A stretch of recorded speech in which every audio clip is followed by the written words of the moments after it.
All right, everybody. Hello. It's me. It's Willie T coming at you from Off the Shelf Media. And today I am talking all about Kingdom Hearts 1, my love for Kingdom Hearts, but also one thing I just learned about Kingdom Hearts after 20 years of playing the game now.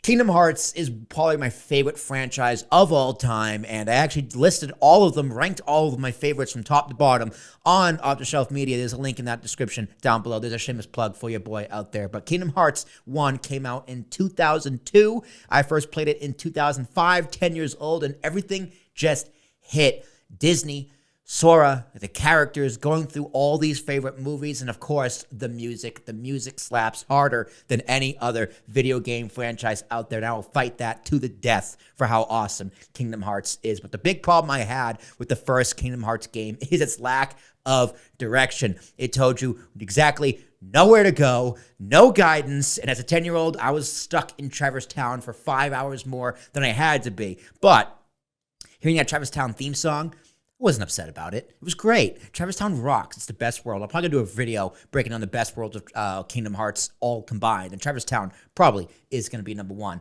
But that brings me to the opening decisions you have to make in the beginning of Kingdom Hearts 1, the tutorial, meaning the sword, the staff, the shield, and all the questions from the Final Fantasy characters. So the game tells you absolutely nothing about these choices, but they are so important to your actual gameplay, how you level up, the abilities you unlock, and the skill points you have. So you think, right, that they would tell you, give you some direction as to why they are the way they are, but they don't.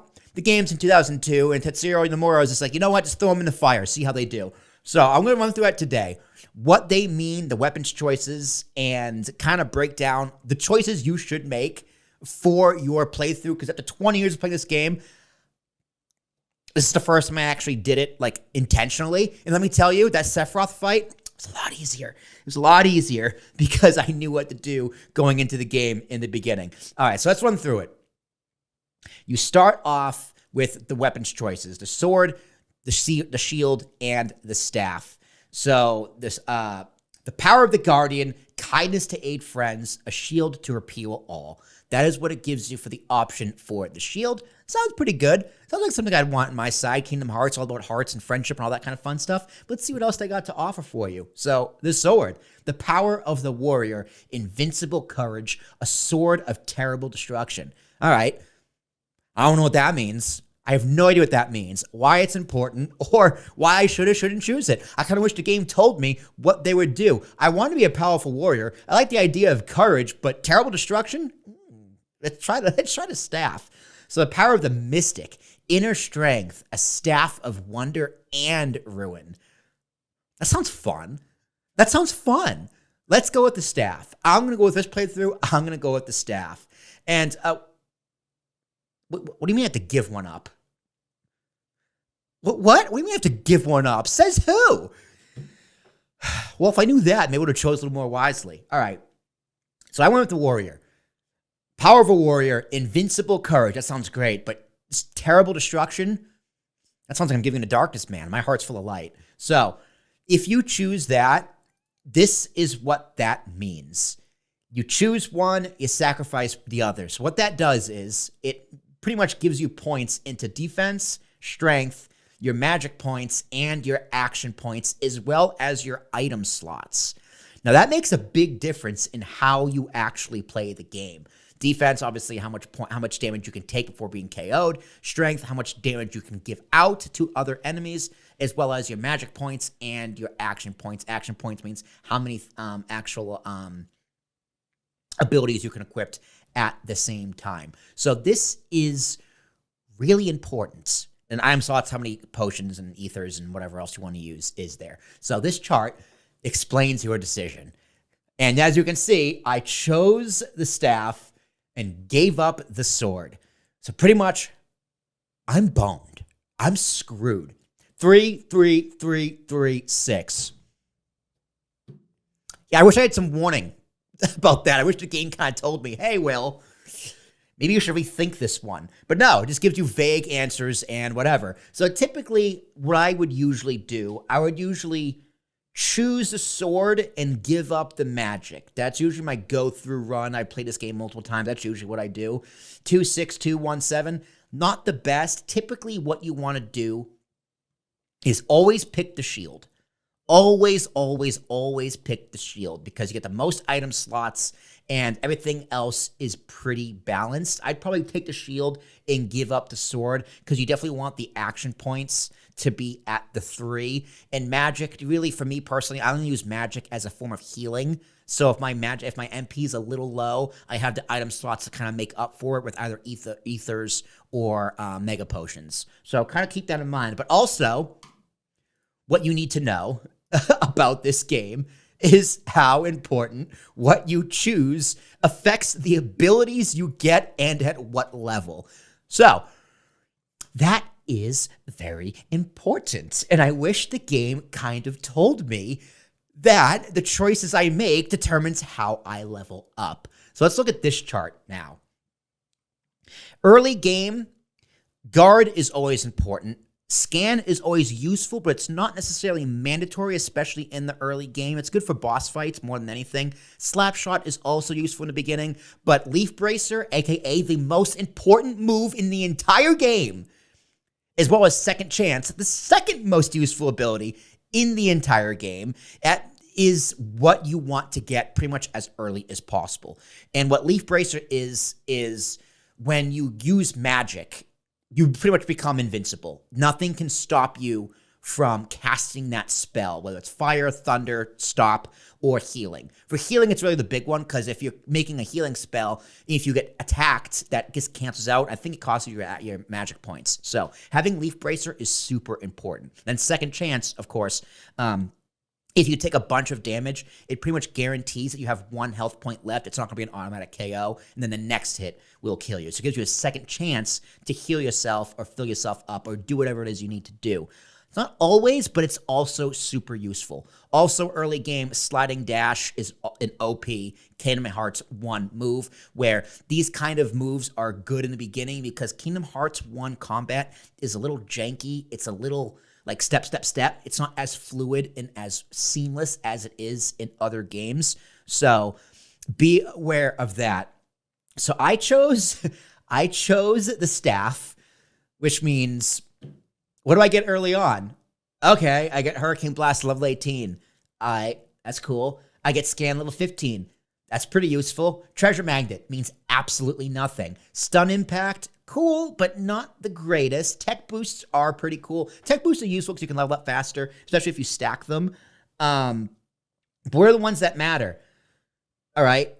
Leaf Bracer, 39.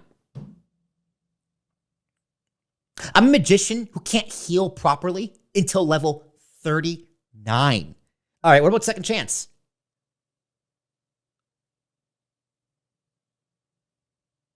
90.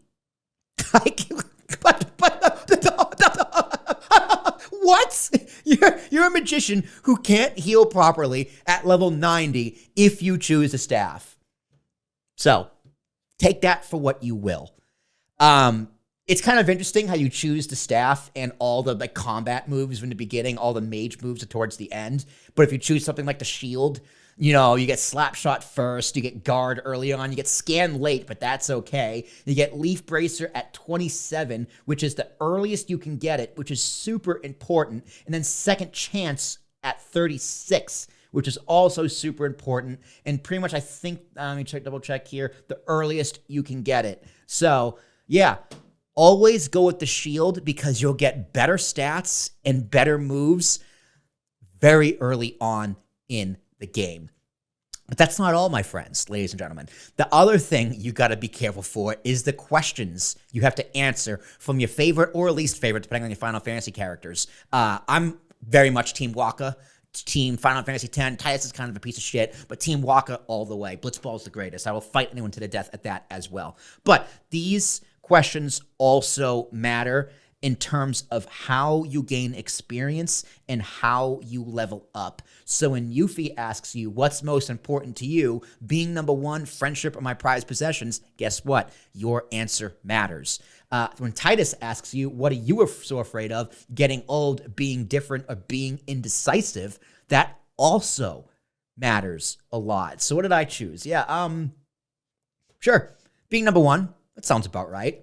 What am I most afraid of? Well, I like to make decisions pretty quickly, so let's go with being indecisive. Sure, why not? Waka, what do you want most out of life? Well, this is Kingdom Hearts, where I explore Disney worlds, so I want to see all the Disney worlds. I want to see them rare sights, baby. I'm a time traveler. I'm a traveler. I want to go to Tarzan world and hang out with Tarzan and the gorillas in the camp, getting that treasure.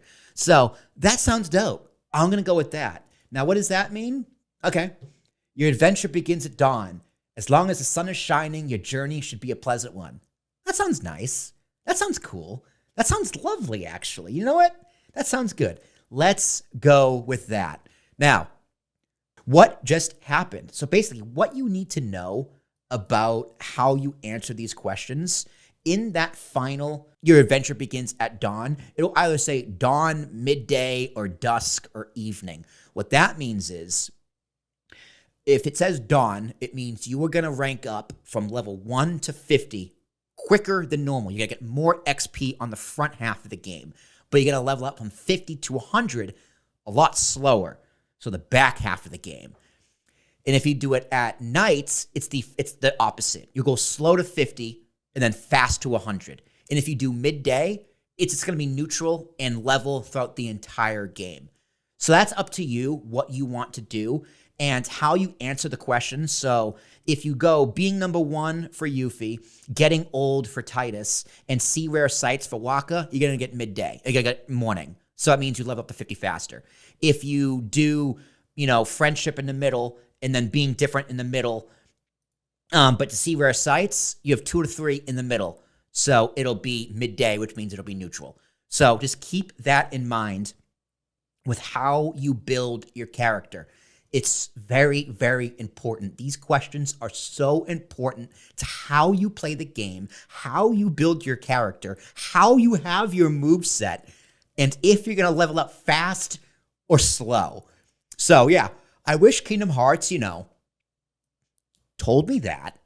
That'd be nice. That'd be really cool, SquareEnix, if you kind of, gave some guidance to a 10-year-old or an 8-year-old playing this game. This game's rated E for everyone, and everyone needs to know what decisions you make in the beginning and why it's the most important decision you're going to make of that day.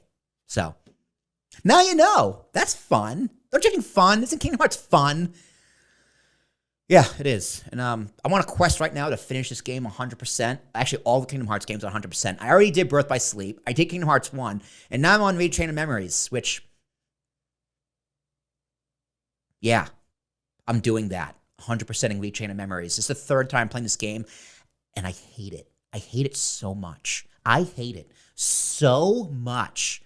I should probably do a video on that. But, my friends, that is all I have for you today. Enjoy playing Kingdom Hearts 1, because now you know how to play the game properly. Next time, I'm doing a new video. I don't know when. I don't know on what, but I'll see you there. But until then, y'all take care.